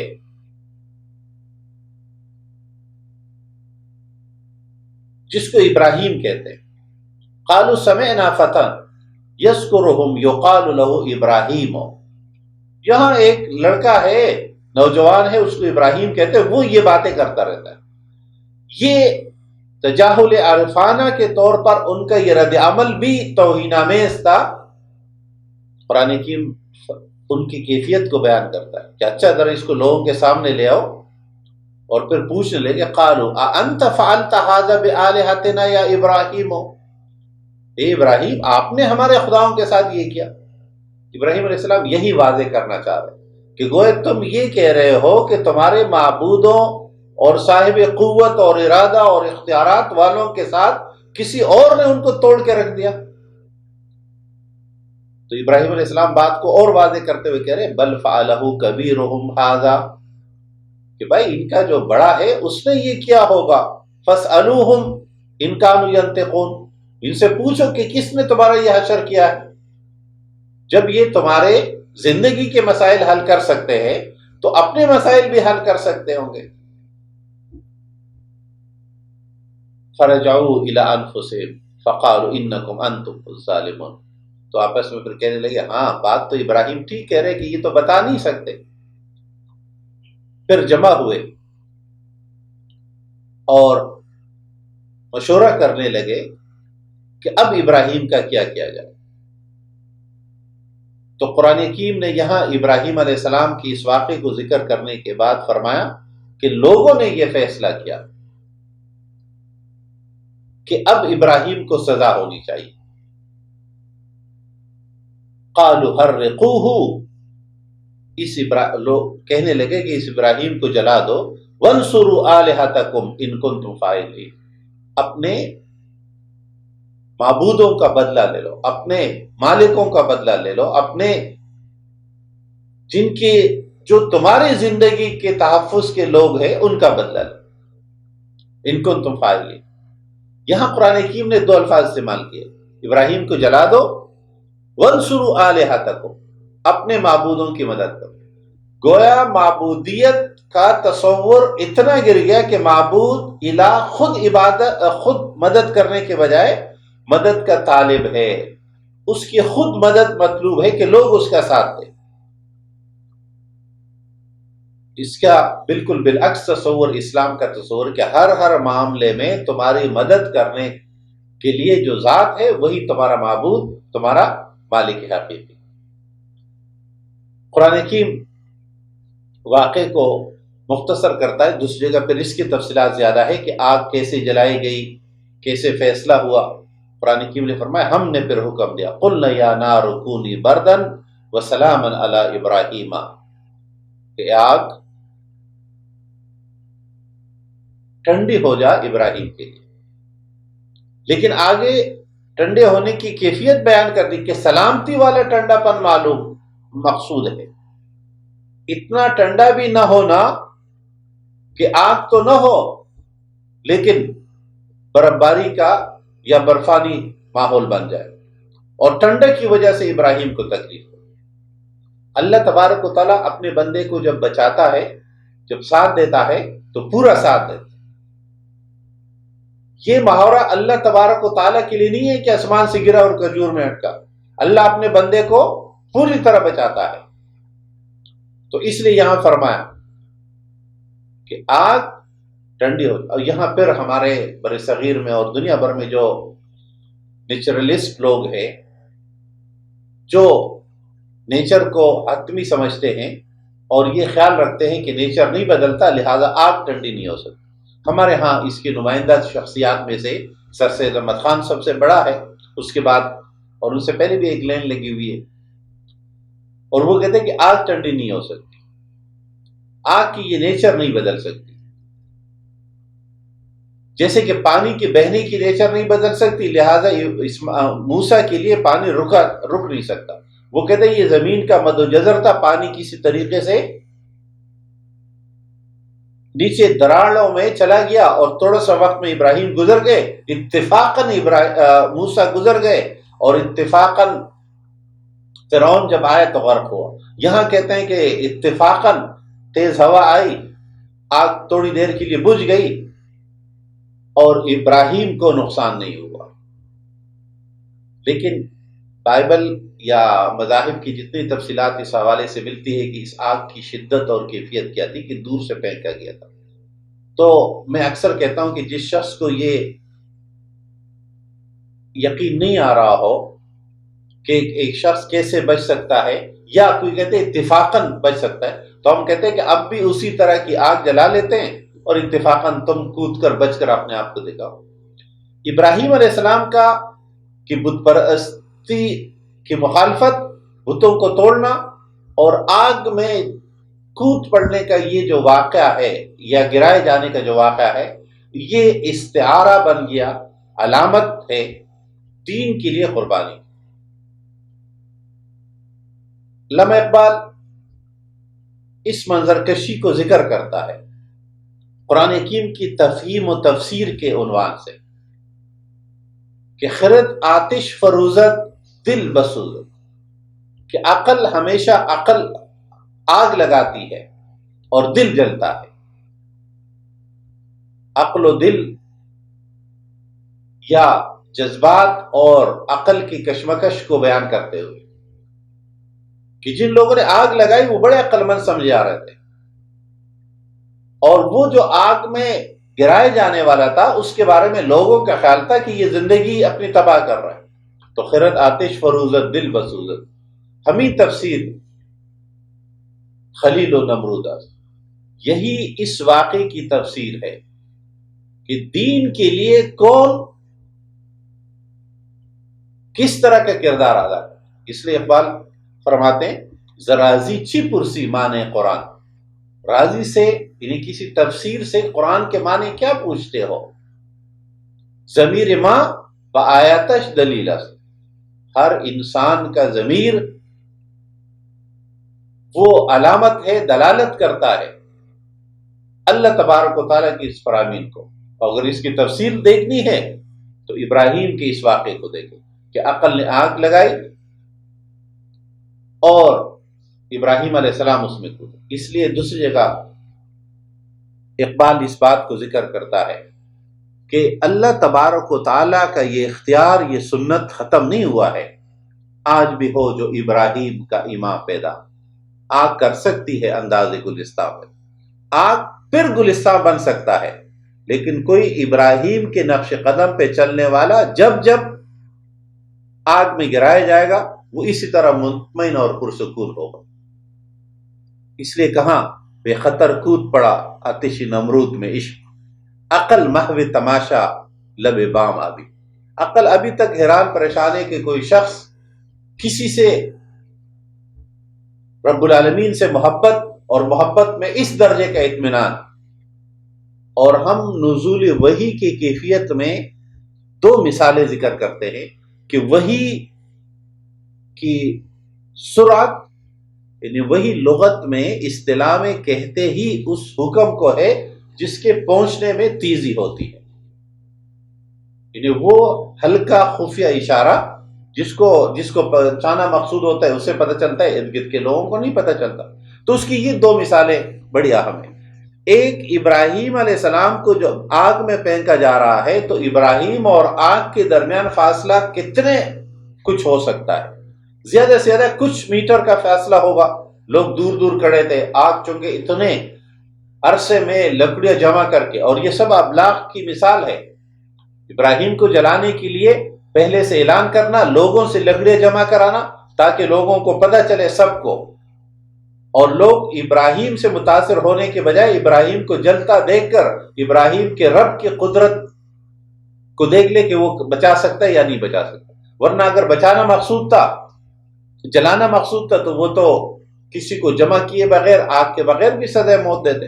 اصل میں ابراہیم کی دعوت کے پھیلاؤ کے ڈر سے ابراہیم کو جلانے کی کوشش کی گئی. تو قرآن حکیم نے فرمایا کہ یہ جو فاصلہ ہے یہ ظاہر 100 کلومیٹر 500 کلومیٹر کا تو نہیں ہو سکتا، لیکن اللہ تبارک و تعالیٰ نے جبرائیل کو حکم جہاں سے عنایت فرمایا، یہ فاصلہ طے کرتے ہوئے ابراہیم اللہ کی وحی آگ تک پہنچا رہا ہے، اور اس لیے اس کی اس تیزی اور شدت کی وجہ سے فرشتوں کو اللہ تبارک و تعالیٰ نے وجود ہی ایسا بخشا ہے کہ وہ تدبیر عمل کے لیے ان کی حرکت روشنی کی رفتار سے کئی گنا تیز ہوگی. اس لیے فرشتے نوری ہے، اور یہ حکم آتا ہے ارد گرد کسی کو پتہ نہیں چلتا، اور آگ بجھ کر گل گلزار ہوتی. دوسری مثال اس کی وحی کی تیزی کی، یوسف علیہ السلام کو جو کنویں میں ڈالا گیا، عموماً کنواں کتنا گہرا ہو سکتا ہے، ظاہر ہے وہ بھی 100 200 یا 500 کلومیٹر گہرا تو نہیں ہوگا، فٹ کے حساب سے ہوگا. اللہ تبارک و تعالی جبرائیل کو حکم دیتے ہیں، جبرائیل حکم حاصل کر کے نیچے پہنچتے ہیں. ابھی یوسف پانی تک نہیں پہنچا ہے، جیسے کہ ابراہیم آگ تک نہیں پہنچے تھے کہ آگ ان کے لیے ٹھنڈی ہوئی، اس طرح یوسف پانی تک پہنچنے سے پہلے بچائے جاتے. اس سے ہمیں سبق یہ معلوم ہوتا ہے کہ اللہ کے ساتھ تعلق ہو تو اللہ اپنے بندوں کو اس طرح بچا کے محفوظ رکھتا ہے. تو ابراہیم علیہ السلام اور ان کی قربانی، سورہ انبیاء میں اللہ تبارک و تعالی مختلف دیگر انبیاء کا ذکر کرتا ہے، ہم ان میں سے کچھ کا ذکر کریں گے. آیت نمبر 83 میں فرمایا وَأَيُّوبَ إِذْ نَادَى رَبَّهُ، ایوب علیہ السلام نے جب پکارا اپنے رب کو. اب قرآن حکیم دعائیں سکھا رہا ہے، اور یہ تعلیم و تربیت میری اور آپ کی مقصود ہے کہ ہر مشکل مرحلے میں، ہر مقام و مرتبے کے عروج اور رفعت کے لیے اللہ سے رجوع کرے، اللہ کی طرف، دین کی طرف واپس اختیار کرے. اور اللہ کے نیک بندوں کی پہچان ہی یہی ہے کہ وہ اللہ پر سب سے زیادہ اعتماد اور یقین رکھتے. تو وہ ایوبا، ہمارا ایک بندہ، ہمارا ایک نبی ایوب کی مثال سمجھ لو. اذنادى ربہ، جب اس نے پکارا اپنے رب کو۔ ایوب کا اعتماد، یقین اور ایمان کی کیفیت دیکھیے، انتہائی بیماری کی کیفیت۔ اور تاریخ میں قرآن حکیم بھی کئی مقامات پر اس بیماری کی کیفیت ذکر کرتے ہیں۔ انتہائی شدید بیمار، فرماتے ہیں انی مسنی الضر وانت ارحم الراحمین، اے اللہ، اے میرے رب، مجھے سخت شدید تکلیف پہنچی، ضرر ہے، بیماری کی شدت ہے، لیکن وانت ارحم الراحمین، آپ سب سے بڑے رحم کرنے والے۔ قرآن حکیم نے فرمایا، اللہ نے دعا قبول کی اور فرمایا فاستجبنا له فکشفنا ما به من الضر، ہم نے ان کی دعا قبول کی اور جو ضرر اور تکلیف اور بیماری تھی وہ ان سے ہٹا دی۔ وَآتَيْنَاهُ أَهْلَهُ وَمِثْلَهُمْ مَعَهُمْ رحم، ہم نے ان کا خاندان، ایوب علیہ السلام پہ دوسرے امتحان یہ ہوا کہ ان کے خاندان کے اکثر لوگ وفات پائے، اہل بھی دوبارہ دیا، اور اپنے رحمت سے ہم نے ان کا ذکر وذکر للعابدین، اور عبادت کرنے والوں کے لیے یہی یاد دہانی آج تک ہم ذکر کریں۔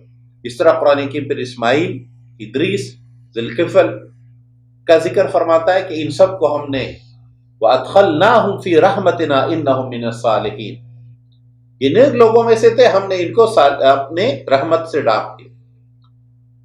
قرآن حکیم ہمیشہ نیک لوگوں میں سے ہونے، نیک لوگوں میں شامل ہونے اور انبیاء کی اجتماعیت کا جب بھی ذکر فرماتا ہے تو صالحین کی جماعت کے طور پر، یعنی صالحین میں سے ہونا اتنا بڑا اعزاز ہے کہ قرآن حکیم یہاں انبیاء، وہ بھی اسماعیل علیہ السلام، ادریس علیہ السلام، ذوالکفل جیسے جلیل القدر انبیاء کی خوبی یہ بیان کرتا ہے کہ یہ انہم من الصالحین، یہ صالحین میں سے تھے۔ لہذا صالحین میں شمولیت آخرت میں ہماری کیسے ہو سکتی ہے؟ جب ہم اس دنیا میں صالحین میں ہو۔ اس لیے صالحیت کی بنیاد پر، نیکی کی بنیاد پر، اللہ کی طرف، اللہ کی ذات اور رسول کی اطاعتوں کی بنیاد پر جو اجتماعیت ہم قائم کرتے ہیں، یہ علامت ہے، یہ اسلامی اجتماعیت علامت ہے صالحین میں شامل ہونے کی۔ اب ہم انبیاء تو اس دنیا میں نہیں ہے کہ ہم ان کے ساتھ شامل ہو جائیں، لیکن نبی کریم صلی اللہ علیہ وسلم نے جو طریقہ، جو نظام بتایا، اس پہ جو لوگ مجتمع ہو کر دین کا کام کرتے ہیں، یہ صالحین کی نمائندگی کرنے والے۔ اس لیے ہم اس دنیا میں صالحین میں شمار ہوتے ہیں کہ ہمارا پھر آخرت میں بھی شمار صالحین میں سے، یعنی صالحین میں شامل ہونا اتنا بڑا اعزاز کا مقام ہے کہ قرآن حکیم انبیاء کی جس صفت کو بیان کرتا ہے کہ وہ صالحین میں سے تھے، اس لیے ہر نبی اپنے ارد گرد نیک وکار لوگوں کو جمع کرتا ہے۔ وَظَنُّونِ اِذْ ذَهَبَ مُغَاضِبًا، قرآن حکیم یونس علیہ السلام کا ذکر فرماتا ہے، مچھلی والے جب غصے میں وہ چل پڑے اور ان کا خیال تھا کہ ہم انہیں اس طرح نہیں دوبارہ واپس کریں گے، فنادى فی ظلمات، پھر اللہ تبارک و تعالیٰ نے انہیں ایک مچھلی کے حوالے کر دیا۔ یونس علیہ السلام اپنی قوم کے رد عمل اور مسلسل نافرمانیوں کو دیکھ دیکھ کر اس نتیجے پر پہنچے کہ ان لوگوں نے دین قبول کرنے سے انکار کر دیا، لیکن اس دوران قوم پلٹتی ہے، اللہ تبارک و تعالیٰ ان کی توبہ قبول کرتے ہیں۔ یونس علیہ السلام یہاں سے جانے کے بعد ایک مچھلی کے پیٹ میں اللہ تبارک و تعالیٰ انہیں محفوظ کرتے ہیں۔ یہ یہاں ظلمات سے مچھلی کے پیٹ کی تاریکیاں مراد ہے۔ اس وقت وہ پکارتے ہیں لا الہ الا انت سبحانک انی کنت من الظالمین، یہ مشہور آیت ہے جو ہمارے ہاں آیت کلیمہ کے نام سے مشہور ہے، ہم ورد زبان رکھتے ہیں۔ یہ آیت کریمہ جو نبی وقت یونس علیہ السلام کی دعا ہے، اور اس سے یہ رہنمائی بھی ملتی ہے کہ دعائے دراصل ذکر الہی کا ذریعہ ہے، اللہ کا ذکر ہی دعا ہے، چاہے وہ نماز کی شکل میں ہو یا تلاوت کی شکل میں ہو، یا ہم جتنے آیات ہائے یا مسنون دعائیں پڑھتے ہیں، یا ہم جن کو کلمے کہتے ہیں، یہ بھی اصل میں اللہ کے اذکار ہے۔ تو فرمایا لا الہ الا انت سبحانک انی کنت من الظالمین، اللہ کی وحدانیت، اللہ کی پاکیزگی اور اپنی غلطی اور کوتاہی، یہ دعا کے دو بنیادی، یہی توبہ ہے، غلطی سے اللہ کی طرف پلٹنے کا نام۔ فاستجبنا له ونجيناه من الغم، ہم نے انہیں نجات دی اس تکلیف سے، اسی طرح ہم مومنین کو نجات دیں۔ اب صفت بیان ہوئی مومنین۔ یہ زکریا علیہ السلام کی دعا کہ جب انہوں نے پکارا اپنے رب کو، ربی لا تذرنی فردا وانت خیر الوارثین، اے اللہ مجھے تنہا اکیلا نہ چھوڑیے، بے شک آپ بہتر وارث دینے والے ہیں۔ اور ان کی دعا قبول ہوئی، اللہ تبارک و تعالیٰ نے اس بڑھاپے میں انہیں اولاد کی نعمت عطا کی۔ اور یہی دعائیں ہیں، ہم اپنی مشکلات میں بھی انہی دعاؤں کو زیادہ ورد زبان رکھیں جو قرآن حکیم انبیاء کی دعائیں ذکر کرتا ہے۔ یہ دعاؤں کی سب سے اعلیٰ ترین شکل ہے۔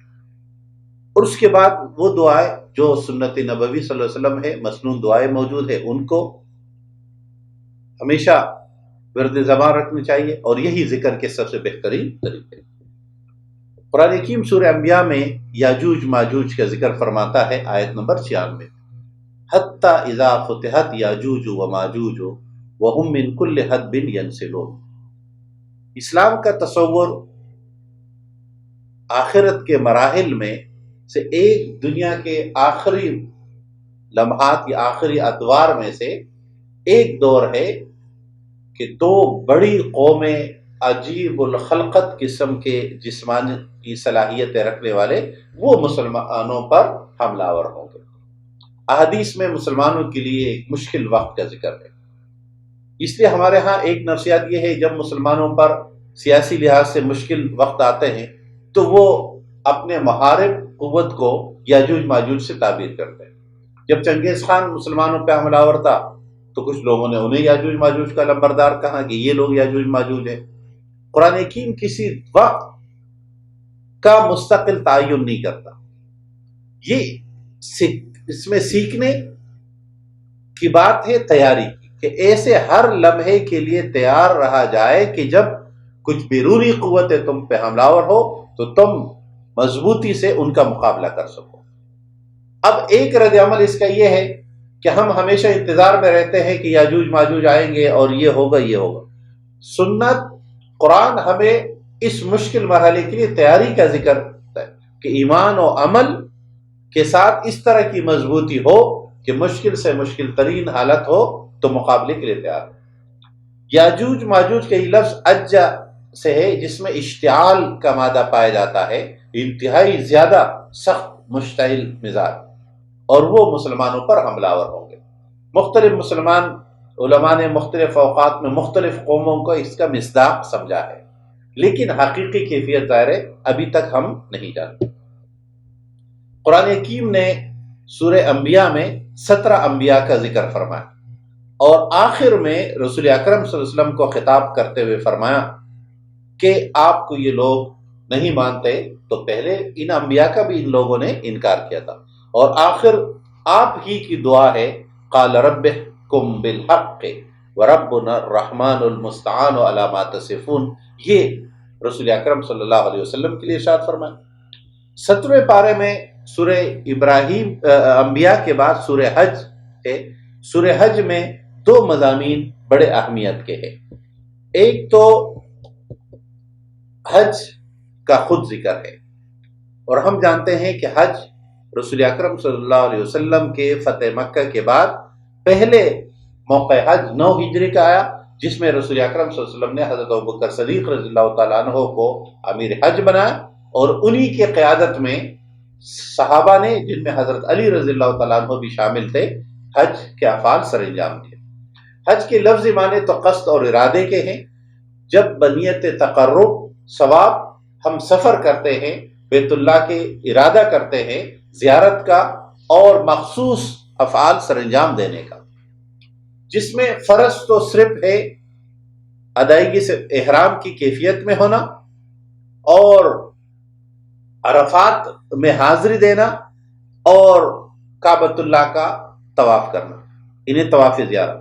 یہ آسان اور صرف 3-4 دن میں سر انجام پانے والی عبادت، لیکن فاصلہ وقت کے لحاظ سے مالی عبادت بھی ہے اور جسمانی عبادت بھی ہے، اثرات کے لحاظ سے، ماحول کے لحاظ سے اور سیکھنے سکھانے کے لحاظ سے جامع ترین عبادت. ہمارے جتنے تشخصات ہوتے ہیں، ہمارا تشخص، ہمارا لباس ہے وہ بدل جاتا ہے، سب کا لباس ایک جیسا. ہماری زبان ہے، زبان وہاں سب تبادلہ خیال کے لیے عربی نہیں تو زبان پہ ہوتا ہے لبیک، تلبیہ، لبیک اللہم لبیک، زبان سب کی وہ ہو جاتی. ہمارے تشخص ہمارے جوتوں سے ہوتی ہے، وہاں جوتے سب ایک طرح کے. ہم اپنے آپ کو مشخص کرتے ہیں اپنے رویے سے، اپنے تو مختلف علاقوں سے آنے والے لوگ اپنے تمام تشخصات کو مٹا کر حج ادا کرتے ہیں. اور حج کیا ہے؟ خاندان ابراہیمی کی یاد، پیروی. ابراہیم علیہ السلام، آپ کے بیٹے اسماعیل علیہ السلام، آپ کی زوجہ محترمہ ہاجرہ، ایک خاتون کے گرد گھومنے والا یہ تمام افعال ہیں. ہم زمزم ہے تو ایک خاتون انہیں ہاجرہ، اور سعی کرتے ہیں تو ہاجرہ علیہ السلام کے آمد و رفت صفا اور مروہ کے درمیان جب ان کا بچہ اسماعیل پانی کے لیے تڑپ رہا ہے. ممتا، آج جب ہم زمزم پیتے ہیں، زمزم لے کر آتے ہیں، جب ہم سعی کرتے ہیں تو ہم دراصل ایک ماں کو خراج تحسین پیش کرتے ہیں. اور یہ بنیاد ہے کہ جس طرح ابراہیم کا خاندان فضیلت اور عظمت والا ہے، اسی طرح ہم کوشاں رہتے ہیں کہ ہمارے خاندان انہی بنیادوں پر، جس طرح دین کے لیے قربانی ابراہیمی خاندان نے دی تھی، اس لیے رسول اللہ صلی اللہ علیہ وسلم نے فرمایا ہم ابراہیم کے زیادہ قریب، زیادہ حقدار ہیں، اس لیے ہم ان کی اتباع بھی زیادہ کریں. قرآن حکیم نے فرمایا آیت نمبر 27 میں، وَأَذِّن فِي النَّاسِ بِالْحَجِّ يَأْتُوكَ رِجَالًا وَعَلَىٰ كُلِّ ضَامِرٍ يَأْتِينَ مِنْ كُلِّ فَجٍّ عَمِيقٍ، کہ آپ اعلان کیجئے لوگ آپ کے پاس آئیں گے ہر طرف سے. کسی کی سواری اچھی ہوگی، کسی کی کمزور سواری ہوگی، لیکن لوگ آئیں گے. پہلے لوگ گھوڑے اور خچر اور پیدل، آج بحری اور بری راستوں کے ساتھ ساتھ ہوائی سفر کرتے. اب جانا آسان ہے لیکن کثرت کی وجہ سے، حج رش کی وجہ سے مشکل. قرآن حکیم نے جب فرمایا وَأَذِّن فِي النَّاسِ بِالْحَجِّ، ابراہیم علیہ السلام کی یہ صدا 1800 قبل از مسیح کی ہے، یعنی ابراہیم علیہ السلام کا دور 1800 قبل از مسیح ہے، یعنی تقریباً کچھ کم 4000 سال پہلے ابراہیم نے یہ صدا بلند کی تھی. وہ صدا پہ لبیک کہنے والے آج تک کے مسلمان جاتے ہیں اور انہی افعال کو سر انجام دیتے ہیں جو ابراہیم علیہ السلام نے ان کی طرف بلایا. قرآن حکیم فرماتے ہیں کہ جو لوگ یہاں آتے ہیں ان لوگوں میں تبدیلی آتی ہے، اور وہ تبدیلی کیا مقصود ہے؟ آیت نمبر 27 میں حکم دیا، آیت نمبر 33 میں فرمایا الذین اذا ذکر اللہ وجلت قلوبہم. یہ تبدیلی یہ ہے کہ یہ وہ لوگ ہیں جب اللہ کا ذکر ہوتا ہے ان کے پاس تو ان کے دل پگھل جاتے ہیں، نرم ہو جاتے ہیں، دین کی طرف آتے ہیں. اور اس لیے آیت نمبر 37 میں فرمایا کہ یاد رکھو جب تم حج کے لیے آتے ہو تو قربانی کرتے ہو، جب تم حج کے لیے آتے ہو تو تمہیں تقوی اختیار کرنا چاہیے، جب تم حج کے لیے آتے ہو تو اللہ کے نام کی تکبیر بلند کرنی چاہیے. لیکن یہ سب چیزیں، حج کے یہ تمام افعال وہاں سر انجام دے کر بھول کر یہاں آنا مقصود نہیں ہے، بلکہ حج کو، حاجی کو پوری زندگی کا حاجی بنانا یہ مطلوب ہے کہ حج کی طرح یہ 5 دن جیسے گزارے، بقیہ پوری زندگی اس طرح گزارنا. اور قرآن حکیم نے فرمایا لن ینال اللہ لحومها ولا دماؤها ولکن ینالہ التقوی منکم. اللہ کو تمہارے قربانی کا گوشت نہیں ملتا، وہ تو وہی تقسیم ہو جاتا ہے، مسلمان بروں میں تقسیم ہو جاتا ہے، مختلف ممالک میں بھیجا جاتا ہے. اللہ تبارک و تعالی کو کوئی خون یا گوشت نہیں پہنچتا. اللہ کو تم میں سے مطلوب ہے تقوی. اور تقوی رسول اللہ صلی اللہ علیہ وسلم فرمایا دلوں کی تبدیلی کا نام ہے۔ اگر دل تمام عبادات کا مقصود و مطلوب ہے دلوں کی تبدیلی، دلوں کے بدلنے سے رویے بدلتے ہیں، احساسات بدلتے ہیں، اور جب ہمارے رویے اور احساسات بدلتے ہیں اور تبدیلی کی بنیاد محبت رسول ہوتی ہے، اطاعت الہی ہوتی ہے، تو ہم ایک دوسرے کے ساتھ وہ معاشرہ بناتے ہیں جو متقین کا معاشرہ ہے۔ اللہ تبارک و تعالی ہمیں ایسا معاشرہ، ایسی ریاست، ایسا ماحول بنانے کی توفیق عطا فرمائے جس میں ہم اللہ اور اس کے رسول کی اطاعتوں کی بنیاد پر اپنی زندگی کی تعمیر کر سکے۔ اقول قولی ھذا استغفر اللہ لی ولکم ولسائر المسلمین۔